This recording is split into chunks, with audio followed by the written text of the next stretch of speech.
Ma'am को ngasi ini sida pai so ma'am khar ngakam ani ma'am sida ising je mystery gift ngakte masi gift ngakte ko asida le ising je mingon da pitho ka doine gift ngakte let's go hey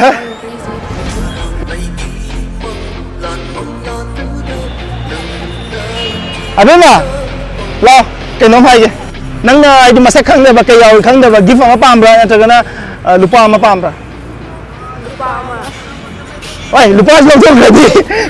Lupa aku tu yang dia. Give lo gayo.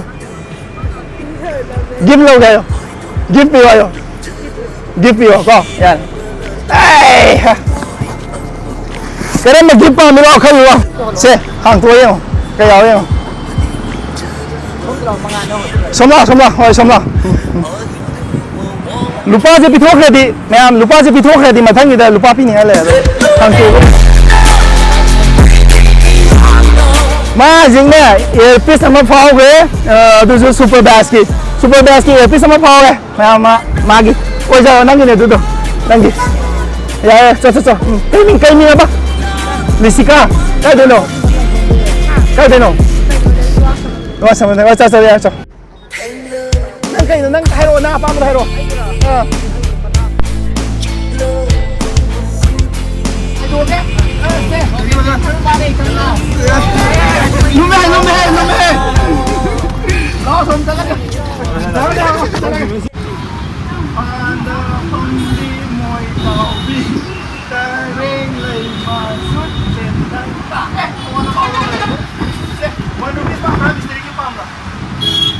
Lupa ama pamra, Mistery ki pamra.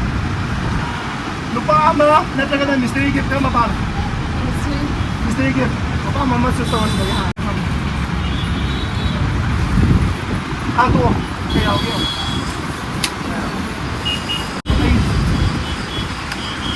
Ay, bapa miyaw may nang yung da sipag si talaga, nalulok yung da. Kaya ba? Yan, no lang po. Tuwan naman bro. I'm sorry. Nabani mo ay tala. No. Hey, no. Saga. Hang na to. Lupa mo pamra na to, Mistery ki pamra. Gift to pamra na to, lupa pamra, gift pamra.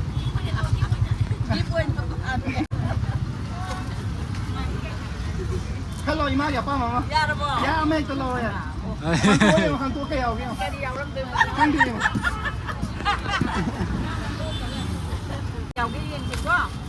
Ayam pun na yung minerasi. Pun na yung minerasi ko. Si ay nahay do si ibok si nahay de. Kaya okay hang tu yo na. Ima hanap singkat piyo pula ano tadi. Ay. Kini sa nakata mo. Tangena ko po. Wala na yung minerasi kay no ko na. Ako si yung minerasi gipti. May gip siya yung asi. Ako ko yung asi ko. Kay ni kay. Ay, glass. Glass yaw re, glass ani ko. Ay, imagi glass ani. Chakouba gid ni ma. No, na pino. Laysen electronics na. Ay kan magi. Ima ay po lay daw lay bro. Ako ito di pino. Lupa lising na magi discount ko pun pige. Asing may pangit eh. Ising mga piyo masakta. Lagi yung minerasi ko may ano naman. Na isisyan to thamak ke. Ano tambay aro yi ako. Sita masok ko itam. Nate mo ito di pino ko ito di pino. Ima sidagi na tang ba ne pido je. Sidagi na tang ba. Asi je. Lupa lising na magi ne discount ko pun ne ba ko. Asi ki laysen electronics hari je. Laysen electronics and appliance kay sampat. Hoy. Asi dagi ne. Pam do bro. Ano tara ka ganyan mo yung wari. Yam silo ko ima. Yam silo mo. Kun lan thua di mi kun lan thua je. Se yang ima dagi tam jo ko mayam. Na, ai sai dagi gi fa pizza ke se. Yam de khang de ka yaw bano khang de ba ko. Ang to ka yang ka yaw bano. Khoi ima gi da bab am yaw me ima yum da punga na lo. Bab tu na. Ko. Ni wa sa ba gi ni na. Ay, yari mahaba mo yari. Do, pag namdo, asigil ay sabi sing sa piso.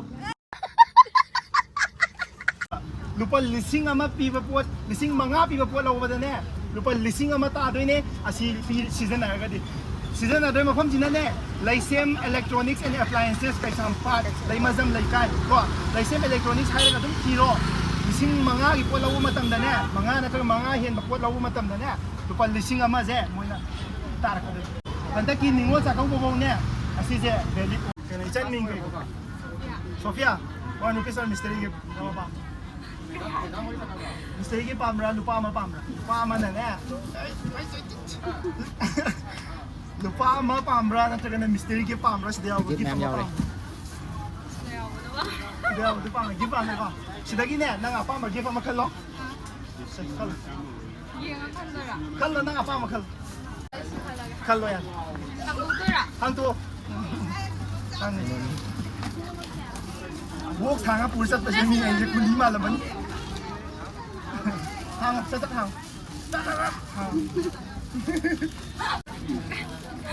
จูกันยังไงไอ้ยาทางยิงทางด้วยทางโอ้ยไก่มาเยอะไหมอ่ะ世界ドラ世界よ世界で世界のไก่นอนตัวไอ้เอร์พิสเบาเลยโซเฟียเอร์พิสต้องพังเงี้ยดูใส่เต่าก็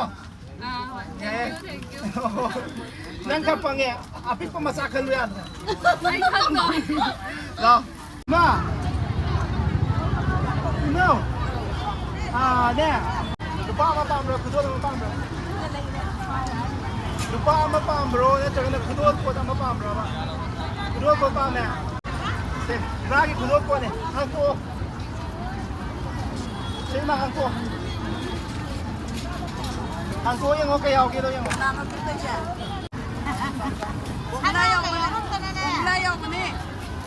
ตัวยัง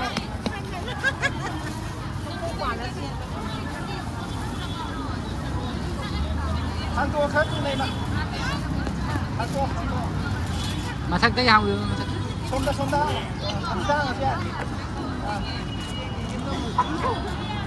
kaya mira hey dilas yore magi gift na isin thak pa cha thak pa ne season na ro ko chala ke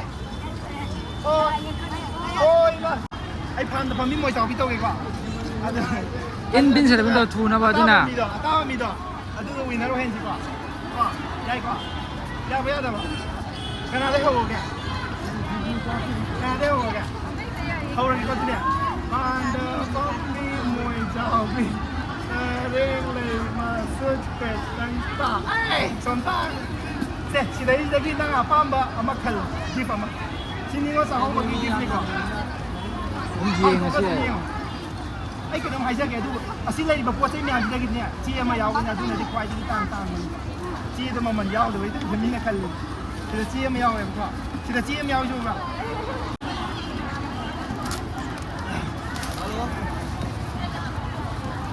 เต็มมาต้องแค่ทุนน้ำเดียวใช่เป็นมิงกอกใช่ฮะเจนี่ไอ้กลาสยาเด็กก็กลาสก็พอแล้วยาวกันก็ต้องให้หันน่ะปีภาษาอังกฤษเนี่ยหันน้ำอะไรแบบนี้มาปีทำนู่นไงตอนนี้นะเอาตัวยังวะเอาตัวน่ะมูกุมมาแต่สุกิฟต์การ์ดเช็คแล้วปีมันจะซื้อตามอ่ะ근데 커피 뭐냐? ไอ้ตัวshort why not อีสักนิดนะก็ข้าวมาข้าวไม่กระโปง Berat. ไอ้บ้าปั๊มยาวไม่ให้มาบ้าปั๊มยาวไม่บ้าไอ้เชิญไปสักนิด1 rupeesปั๊มเรา gift ทุกmystery gift ปั๊ม si give no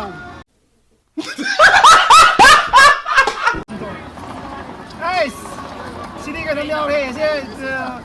Earpiece ang power eh. Earpiece naman. Pam ran na talaga na na. Gift ko ama pam. Gift yan. Gift ka eh. Set. Yan na,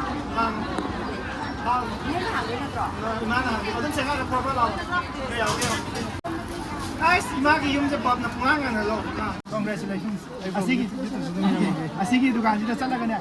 Third November, yung sa mga muna yung biyo. Delete up to 3rd November. Diba? Ising mga yung buwan na yung nagazu, ising ang matara. Si Katya pa yun. Si Lupa, mas pamra, Nattragana. Si Lupa, mas pamra, Nattraga si Gift sa pamra. Saan pa may kalo? Ha? Give pa kami. Se. Anto yung. Hango yung nasa kayo na yung. Sang hango. Saka, karto na saka. Tan. Saka. Dunat. Atlaw. Kape. Yari. Nice. Kayo yung sana si Bo. Nice. Si. Kayo na si Bo.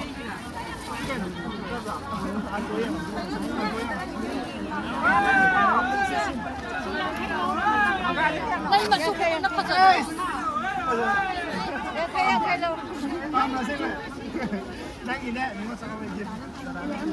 Like electronics and appliances. Sampal yang jom may kay lay.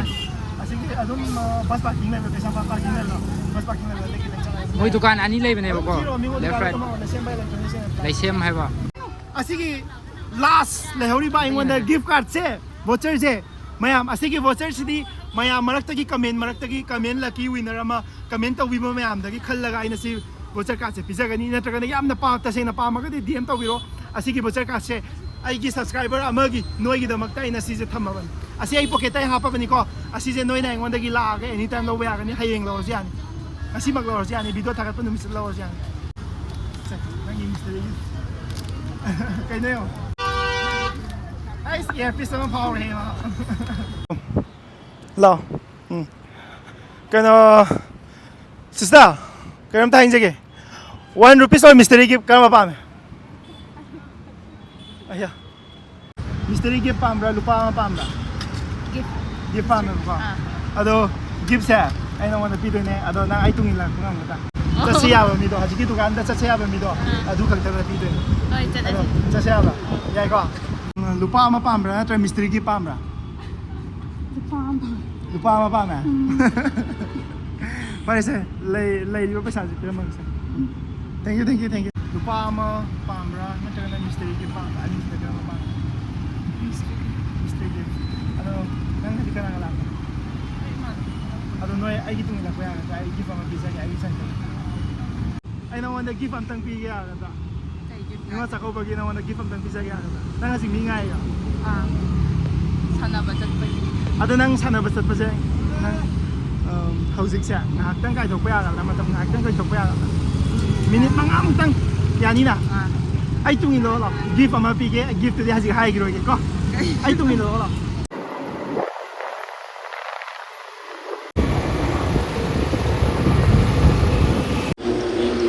Ma'am को आज अखोगी sister सिलाई Ming क्या प्रिया Lakshmi अदुगा sister सिलाई कई Ming इशा ngasi सिलाई से कई नंग ब्रो गिफ्ट में नहीं दी नहीं निंगो सको बगे लो प्रिया लक्ष्मी दा आज आई सिगी गिफ्ट से पिज़्ज़ा के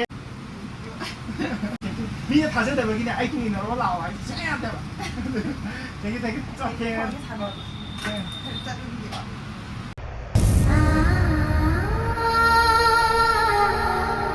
Sorry. Isagi damak sida lere grinder. Wow. Niwa sa ko bagini ko.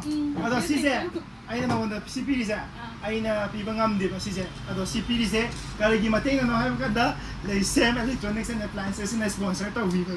Chakouba damak ta ibung suda kinam to bire advance ngo Chakouba gi. Thank you. Okay. Mayam hasi ay na Laysem store ko.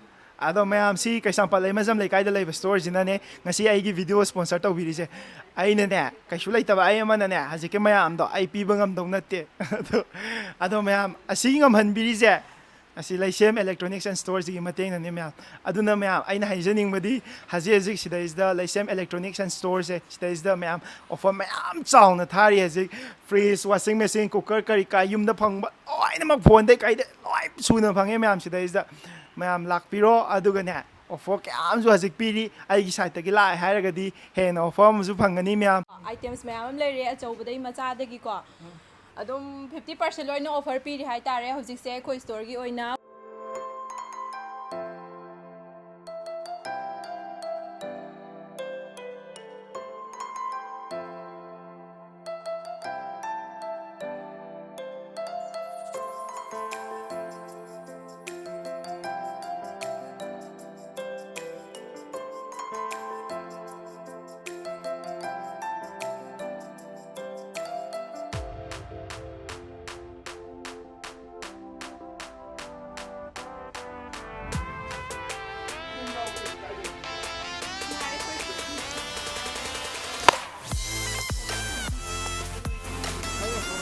ꯃꯌꯥꯝ ꯂꯩꯁꯦꯝ electronics and ꯑꯦꯄ꯭ꯂꯥꯏꯟꯁꯦꯁꯀꯤꯅꯦ ꯂꯩꯁꯦꯝ ꯁ꯭ꯇꯣꯔꯒꯤꯅꯦ ꯍꯧꯖꯤꯛ ꯃꯣꯏꯒꯤ ꯗꯨꯀꯥꯟꯁꯦ ꯑꯅꯤ ꯁꯨꯏꯌꯦꯕ ꯊꯪꯅ ꯁꯤ ꯀꯩꯁꯥꯝꯄꯥꯠ ꯂꯩꯃꯖꯝ ꯂꯩꯀꯥꯏꯒꯤ ꯗꯨꯀꯥꯟꯁꯦ ꯑꯁꯤꯒꯤ ꯍꯦꯛ ꯃꯃꯥꯡꯗꯁꯨ ꯑꯃ ꯂꯩꯔꯦ ꯍꯧꯖꯤꯛ ꯑꯩꯈꯣꯏꯅ ꯆꯪꯉꯨꯕꯗꯣ ꯑꯗꯨꯒ ꯁꯤꯁꯤꯅ ꯃꯣꯏꯒꯤ ꯑꯆꯧꯕꯗꯣ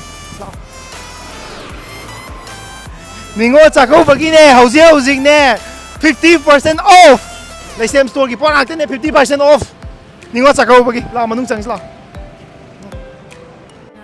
ꯁꯤꯁꯤꯅ ꯑꯍꯥꯟꯕ ꯍꯧꯗꯣꯛꯄ ꯁ꯭ꯇꯣꯔꯗ ꯑꯣꯏꯗꯣꯏꯅꯦ ꯃꯌꯥꯝ ꯑꯗꯨꯗꯨꯒ ꯁꯨꯝ ꯅꯥꯀꯟꯒꯤꯁꯤꯅ ꯑꯅꯧꯕ ꯍꯟꯗꯛ ꯍꯥꯡꯗꯣꯛꯄꯗꯣ ꯑꯗꯨꯒꯤ ꯁ꯭ꯇꯣꯔꯗ ꯑꯣꯏꯗꯣꯏꯅꯦ ꯆꯞ ꯃꯥꯟꯅꯩꯀꯣ ꯁ꯭ꯇꯣꯔꯗꯤ ꯂꯩꯁꯦꯝ ꯉꯥꯛꯇꯅꯦ ꯀꯩꯒꯨꯝꯕ ꯃꯌꯥꯝꯅꯅꯦ ꯏꯂꯦꯛꯇ꯭ꯔꯣꯅꯤꯛꯁ ꯑꯥꯏꯇꯦꯝꯁꯒꯨꯝꯕ ꯂꯩꯒꯗꯕ ꯂꯩꯔꯒꯗꯤ ꯑꯁꯤꯒꯤ ꯂꯩꯁꯦꯝ ꯁ꯭ꯇꯣꯔ ꯀꯩꯁꯥꯝꯄꯥꯠ ꯂꯩꯃꯖꯝ ꯂꯩꯀꯥꯏꯁꯦ ꯁꯤꯗ ꯂꯥꯛꯄꯤꯌꯣ ꯑꯗꯨꯒꯅꯦ ꯚꯤꯖꯤꯠ ꯇꯧꯕꯤꯌꯣ ꯁꯨꯡꯁꯣꯏ ꯁꯣꯏꯗꯅ ꯑꯣꯐꯔ ꯐꯪꯒꯅꯤ ꯃꯌꯥꯝ ꯑꯗꯨꯒꯅꯦ ꯑꯩꯒꯤ ꯁꯥꯏꯠꯇꯒꯤ ꯂꯥꯛꯑꯦ ꯍꯥꯏꯔꯒꯗꯤꯅꯦ ꯍꯦꯟꯅ ꯁꯤꯗꯒꯤ ꯑꯣꯐꯔ ꯐꯪꯒꯅꯤ 50% ꯑꯣꯐꯅꯦ ꯍꯧꯖꯤꯛ ꯂꯩꯔꯤꯁꯦ ꯑꯗꯨꯅ ꯃꯌꯥꯝ ꯁꯨꯡꯁꯣꯏ ꯁꯣꯏꯗꯅ ꯂꯩꯁꯦꯝ ꯏꯂꯦꯛꯇ꯭ꯔꯣꯅꯤꯛꯁ ꯑꯦꯟ ꯁ꯭ꯇꯣꯔꯗ ꯂꯥꯛꯁꯟꯕꯤꯌꯣ ꯀꯩꯁꯥꯝꯄꯥꯠ ꯂꯩꯃꯖꯝ ꯂꯩꯀꯥꯏ ꯑꯩ ꯀꯣꯟꯇꯦꯛ ꯅꯝꯕꯔ ꯍꯥꯞꯄꯝꯒꯦ ꯑꯗꯨꯒ ꯅꯣꯏ ꯃꯐꯝ ꯈꯪꯗ꯭ꯔꯒꯁꯨꯅꯦ ꯁꯤꯒꯤ ꯀꯩꯁꯥꯝꯄꯥꯠꯀꯤ ꯇ꯭ꯔꯥꯐꯤꯛ ꯄꯣꯏꯟ ꯂꯩꯕꯁꯦ ꯑꯁꯤꯗꯒꯤ ꯈꯤꯇꯪ ꯍꯥꯏꯒꯠꯂꯛꯑꯒ ꯑꯁꯤꯗ ꯀꯝꯃ꯭ꯌꯨꯅꯤꯇꯤ ꯍꯣꯜ ꯑꯃ ꯂꯩꯕꯁꯦ ꯑꯁꯤꯒꯤ ꯀꯝꯃ꯭ꯌꯨꯅꯤꯇꯤ ꯍꯣꯜ ꯑꯃ ꯂꯩꯕꯁꯦ ꯀꯝꯃ꯭ꯌꯨꯅꯤꯇꯤ ꯍꯣꯜ ꯅꯠꯇ꯭ꯔꯣ ꯁꯤꯁꯦ ꯀꯝꯃ꯭ꯌꯨꯅꯤꯇꯤ ꯍꯣꯜ ꯂꯩꯃꯖꯝ ꯂꯩꯀꯥꯏ ꯀꯝꯃ꯭ꯌꯨꯅꯤꯇꯤ ꯍꯣꯜ ꯂꯩꯕꯁꯦ ꯑꯁꯤꯒꯁꯨ ꯑꯗꯨꯝ ꯊꯪꯅꯅ ꯂꯩꯔꯦ ꯇꯨ ꯁꯤꯗꯩꯁꯤꯗ ꯁꯤ ꯂꯩꯔꯦ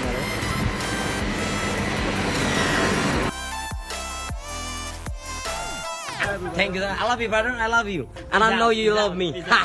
Peace out, man.